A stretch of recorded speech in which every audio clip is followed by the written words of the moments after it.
Box Garden by Alan K. Lang.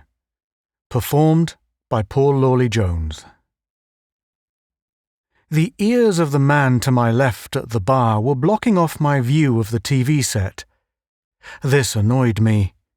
The commercial was on, and I didn't want to miss any of it. Leaning forward, trying to get the man's head and ears out of my line of sight, I bumped against his shoulder. He turned, taking my accidental nudge to be an invitation to converse. "I'm getting pretty tired," the big-eared man said to me, "of being treated like an adult pituitary deficiency case." He nodded his head and ears at the screen. "Look at that thing that's on now," he said. "It's an insult and an outrage." I watched the TV commercial closely, trying to discover what had triggered this outburst from my neighbour. An elf in a scarlet hat was pouring emerald golf balls onto a plate, to the tune of Bryant and May's Garden Fresh song. That commercial, I thought myself, was as much a triumph of Yankee ingenuity as was colour television itself. No child, no housewife in America could fail to identify that elf and his song with Bryant and May's Garden Fresh peas. My big-eared friend was still glaring at the screen as though that commercial had been designed to insult him. "You don't like commercials?" I demanded. I wasn't really the least bit angry. You meet all kinds in the advertising business. "Advertising may be necessary," he hedged, pulling at the lobe of one of those magnificent ears of his. "Still, it doesn't take a choir of TV elves or a cantata sung by squeaky-voiced animals to remind me to launder my socks, or to point out that a beer would go good when I'm thirsty. Hell, I outgrew the advice of teddy bears years ago."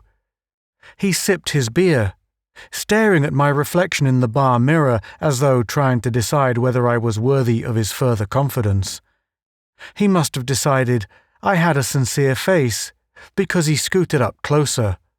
"What's more," he said, "some of these commercials, like the one we just saw, frighten me terribly." Big Ears whispered this last, like a murderer in Shakespeare.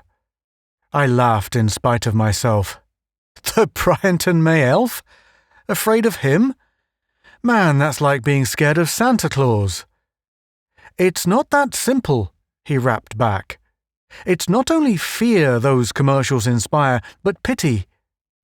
I stared at him now, thinking maybe he was a recruiter for a nudist colony, or a ward worker for the Vegetarian Party, or some other sort of fanatic peddling his exotic ritual.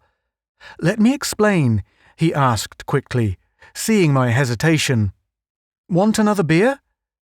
I reflexively named the beer my agency handles, Smooth Billy Goat Beer. When the bartender had set our refills before us and moved out of earshot, my big-eared confidant explained, "Do you know what Banzai means?" he asked. "Sure," I said. "That's when the little men come screaming out of the palm trees waving their swords." He smiled briefly. "You've got the right string, friend, but the wrong yo-yo. It's Japanese all right, but spelled with an S, not a Z. A bonsai is a dwarf tree raised for a Japanese box garden, or hakoniwa. They've been growing bonsais on those islands for 1,500 years, full-grown pines you can put in a flower pot, oaks 200 years old and a foot tall, all with perfect tiny limbs and leaves." "A trick?" I asked. "Not exactly," Big Ears said. "Here's how they do it in Japan. You take an ordinary acorn from an oak 4 stories tall, plant it, give the little tree time to get its shell cracked and its leaves unfolded in the sunlight. From that minute on, treat it like a wicked stepmother. Keep it in a plate too shallow for its roots. When the taproot starts twisting around, all frustrated, lop it off. Bend the trunk out of shape with wires, So it'll look as though it's been bent to the storms off the North Pacific since Grandad was a suckling. Takes a long time, like the man said in the poem. I made the V sign for another pair of Billy Goat beers. Interesting and all, I admitted. But what does this expose of Jap civiculture have to do with American television? That's where my story gets ugly, said my friend with the ears. His voice dropped low again, confidential. The Japanese didn't have hormones for their bansais. They made their midget oaks and pines and ginkgo trees without the help of negative catalysts or antivitamins. They didn't even know B12 from the far side of Fujiyama when they started their box gardens. The people running TV know those things. You never see an announcer on a toothpaste show who doesn't talk like a biochemistry PhD explaining paper chromatography in a kindergarten. You know what I mean. The guys who point their index fingers at you from the screen, all tricked out in doctor coats with stethoscopes on their necks and reflectors on their foreheads to prove that science stands behind every tube of their particular gunk. They talk a line that would take the Nobel Prize in medicine if it meant anything, then rub it in with shots of dancing bears and gnomes and chorus girls 6 inches tall. Big Ears shuddered. The people who put the calories in our breakfast wood chips know all about biology now, he said, getting louder. They've got laboratories and even brag about having them. What's more, he said, his voice shrill now, they use those laboratories of theirs to do their commercials. Still can't see where you've got anything to be afraid of, I said, tamping a cigarette tight on the bar. Big Ears glanced up at the screen and shushed me. Just watch this, he said, pointing. I watched. A tiny clown carried an opener at right shoulder arms toward a palisade of beer cans. He did port arms with his opener, shoved one of the cans to the center of the screen and punched 2 holes in the top of the can. He grounded the opener, still according to the manual of arms. Bear hugged the beer can to tip it into a glass, then picked up the glass, which was as tall as he was, and chug-a-lugged the lot. While I don't like to commend the competition, that was a good, workmanlike script. I'd be proud to have done that myself. We turned from the screen as the show came on. "Did you see that?" Big Ears demanded.